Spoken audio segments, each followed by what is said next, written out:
अध्यक्षतेखाली आपण आज कार्यक्रम पार पाडत आहोत।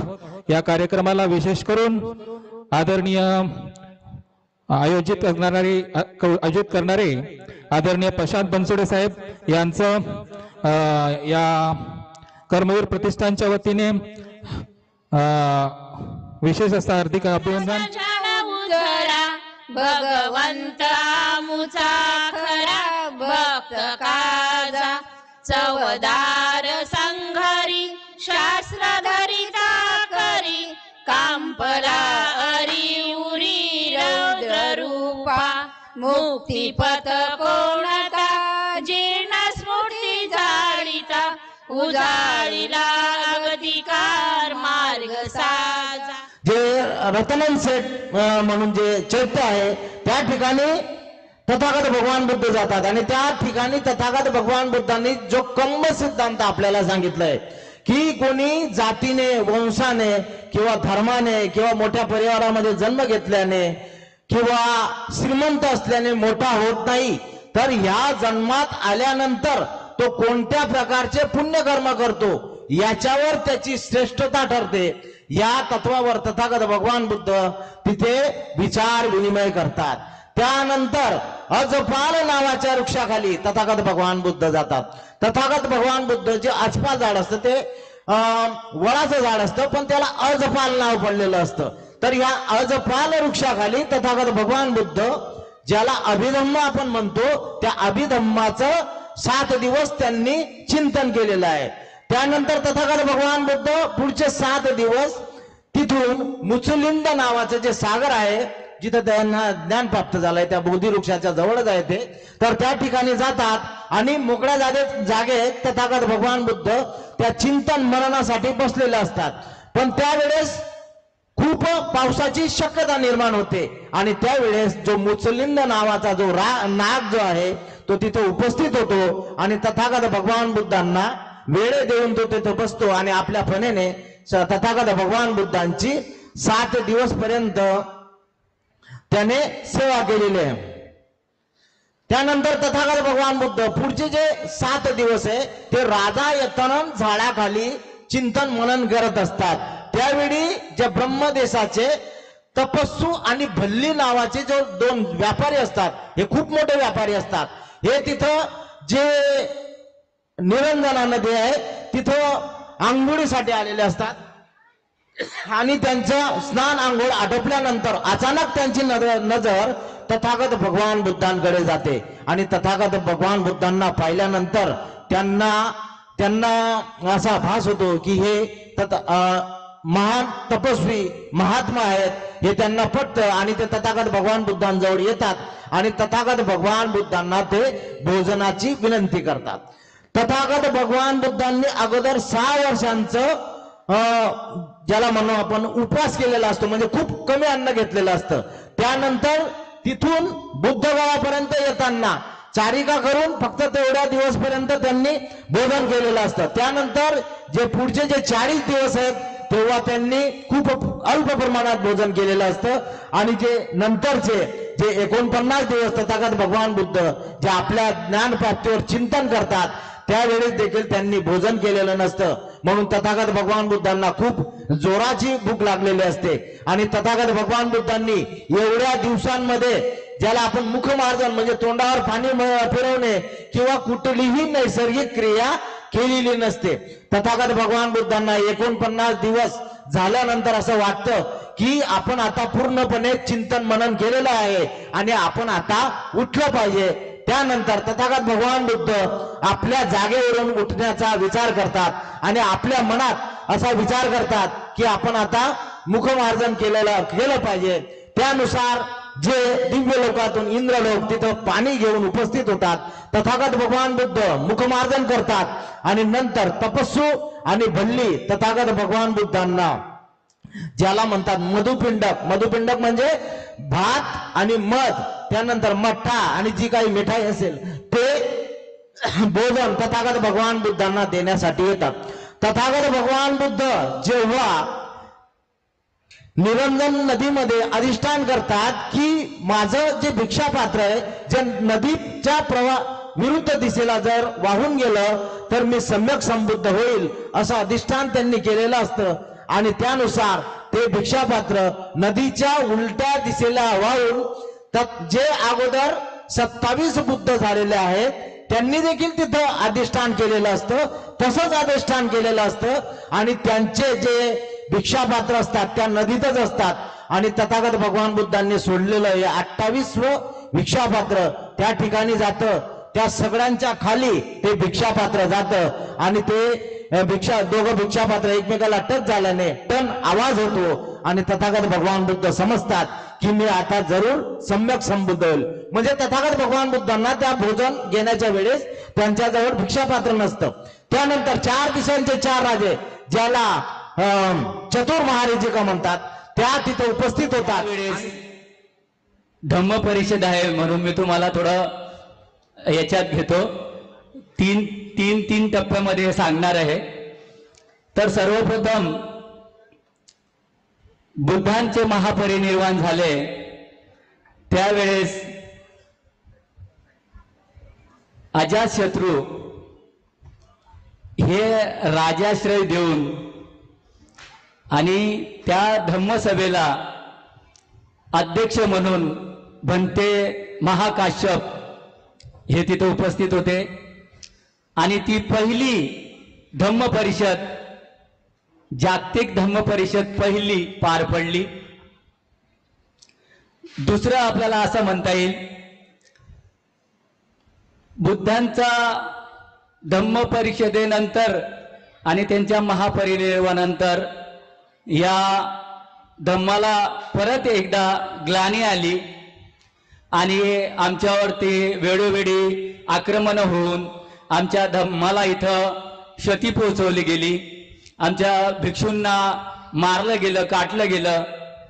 तर त्यावेळेस देखील त्याच्यानंतर ह्या झोपलेल्या समाजाला परत एकदा धम्म देण्याचं काम प्रियदर्शी देवान प्रिय सम्राट अशोक यांनी त्यांचा मुलगा महेंद्र आणि मुलगी संघमित्रा हिला देखील श्रीलंकेला पाठवलं बौद्ध वृक्ष घेऊन. आणि ती पण सम्राट अशोकांनी केलेली मोठी क्रांती आहे. आज आपण बघतो की महाबोधी मुक्ती आंदोलन पण आपण येणाऱ्या काळामध्ये घेणार आहोत. ते देखील एक 84,000 लेणीमधील विहार आहे. तर त्याच्याकडे पण आपल्याला लक्ष घ्यावं लागेल. आणि तिसरा महत्वाचा विषय आहे, डॉक्टर बाबासाहेब आंबेडकरांनी परत आधुनिक युगामध्ये आम्हाला 14 ऑक्टोबर 1956 धम्मचक्र परिवर्तन दिले, म्हणजे धम्म परत दिला. ज्या प्रकारे आपण असं म्हणूया, इथं जागतिक ज्याला आपण म्हणतो इतिहास बघतो तर फ्रेंच राज्यक्रांती झाली, रशियन राज्यक्रांती झाली आपण असं म्हणतो. परंतु मी म्हणतो की या राज्यक्रांत्या काहीच नाही, तेवढी मानवाला आवश्यक असलेली धम्मक्रांती जर कोणी केली असेल या भूतलावर 1956 14 ऑक्टोबर तर डॉक्टर बाबासाहेब आंबेडकरांनी केली.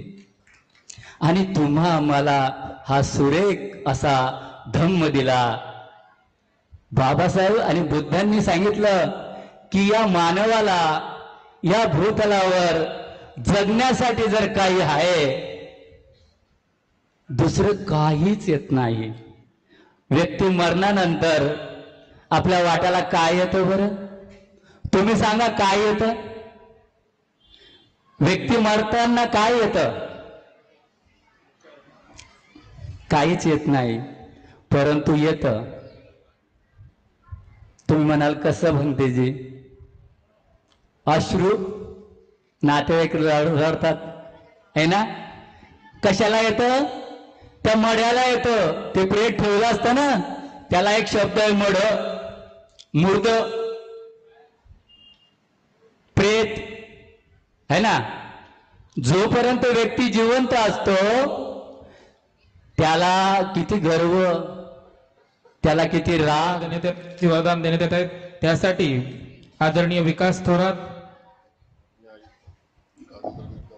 राजेंद्र नितनवरे, प्रशांत बनसोडे, राजेंद्र नितनवरे, सुनील भालेराव, सविताताई निकम, दिलीप मिटबावकर यांनी, लितेश भालेराव यांनी देखील विचारमंचावर यायचं नाव घेणार नाही. ज्यांना ज्यांना दान द्यायचंय त्यांनी सर्व उपासक उपासिकांना विनंती करत आहे.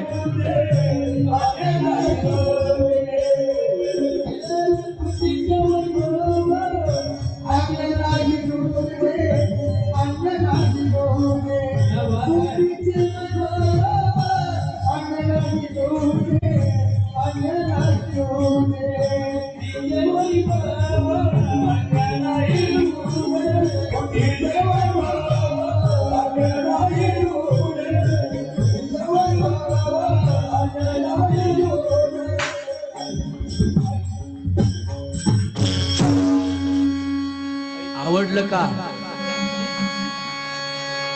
आता तुम्ही टाळेनच ती वाजवली, तुम्ही मेलच असतो. एवढा श्वास घेऊन गायचंय म्हटल्यावर तुमच्या टाळेने माझं बीपी नॉर्मल राहिलं नाही, लो झालं असतं. आज धम्मदिन प्रवर्तन सोहळ्याच्या निमित्ताने म्हणजे परिवर्तनाचा दिवस आहे. I am not God, I don't like your God and religion and caste, I like only world and people's.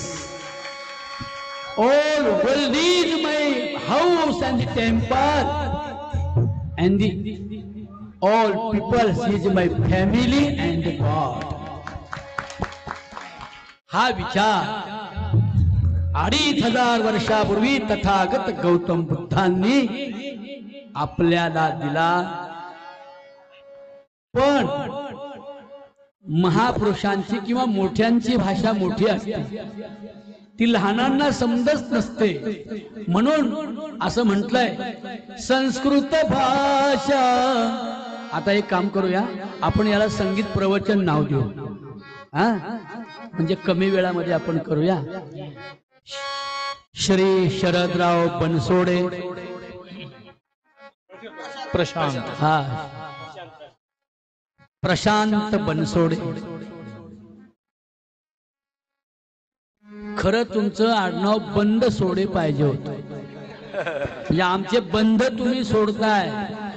अंधश्रद्धेचे भूत मरू दे, हा कष्टकरी हा सुखी होऊ दे, इडा पिडाया तळून जाऊ दे, जगानंदात धावू दे.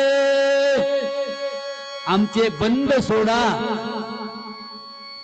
आणि ते आमचे बंध, आमच्या अंधश्रद्धा, आमच्या मागे लागलेलं पाखंड, आमच्या मागे लागलेले व्रतवैकल्य, आमच्या मागे लागलेले उपास तापास, बुवा बाबा महाराज, देवाच्या ऐवजी बाबा बुवांच्या नावाने माळा जपणारी माणसं वाढली आणि विठ्ठलाच्या नावाऐवजी भलतेच देव देवहरे द्यायला लागले. म्हणून वारकऱ्यांनो, तुम्हाला आणि मला सुद्धा आता बंद सोडण्याची क्रांती करावी लागेल. आणि म्हणून बनसोडे साहेबांनी वारकरी संप्रदायाला धम्माच्या स्टेजवर आणलं. हे प्रशांत बनसोड्यांच्या क्रांतीला आणि धाडसाला माझं वंदन आहे. कारण हिंदू म्हणवणाऱ्यांना, हिंदुत्ववाद्यांना भीमराया कळावा आणि भगवान बुद्ध कळावेत, म्हणजे हिंदू म्हणवणारे थोडे शांत होतील.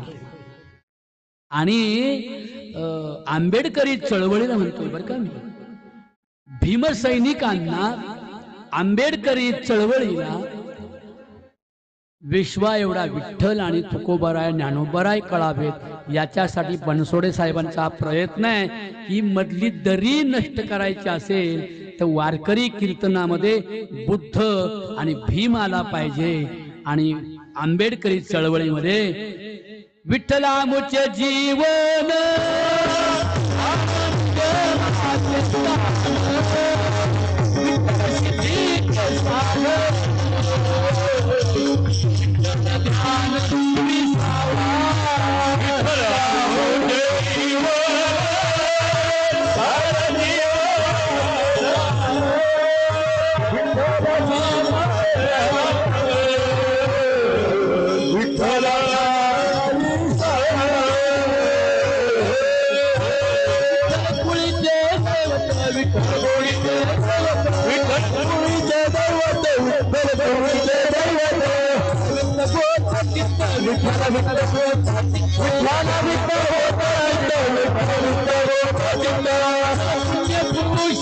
विठ्ठल पुण्य पुरुषाच विठ्ठलाची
कसा आहे वारकरी संप्रदायाचा दणका, कसा आहे इंचूचा ठणका.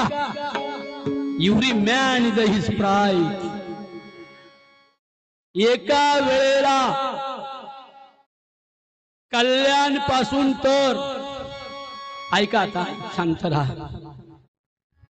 एका वेळेला कल्याण शहरापासून तर जगाच्या शेवटच्या टोकापर्यंत जागतिक बंधुता, जागतिक शांती, जागतिक न्याय, जागतिक शील, जागतिक प्रज्ञा, जागतिक करुणा, दया, क्षमा, शांती कल्याण पासून तर जगाच्या शेवटच्या टोकापर्यंत नांदावी असं ज्या संप्रदायाला पहिलं वाटलं त्याचं नाव आहे वारकरी संप्रदाय. आपण नाही प्रयोग करत, त्यांच्याकडून आपल्याला प्रतिसाद घ्यायचा आहे. आपण आपलं वाजत बसलो तर काय, त्यांना काय वाटतंय आपल्याला कळलं पाहिजे. खरा तो एकची धर्म जगाला खरा तो. तिचं एकच म्हणणं होतं काय माहितीये काय, माझ्या भीमाच्या नावाचं. हा महाराज एवढं गाणं होतं तुमचं, माझ्या भीमाच्या नावाचं.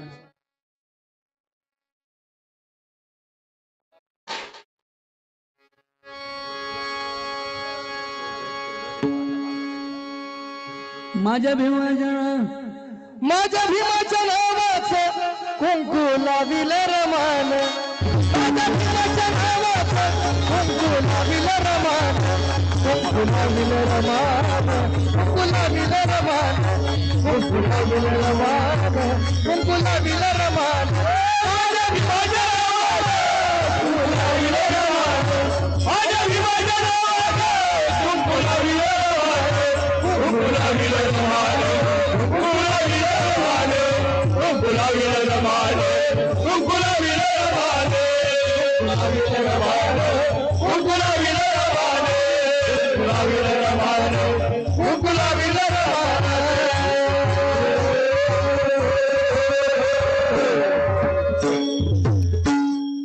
सावित्रीबाई फुले सर्वच हुतात्म्याला विनम्र अभिवादन करतो. आज या ठिकाणी कर्मवीर प्रतिष्ठानच्या माध्यमातून धम्मचक्र प्रवर्तन दिनानिमित्त या कार्यक्रमाचं आयोजन केले.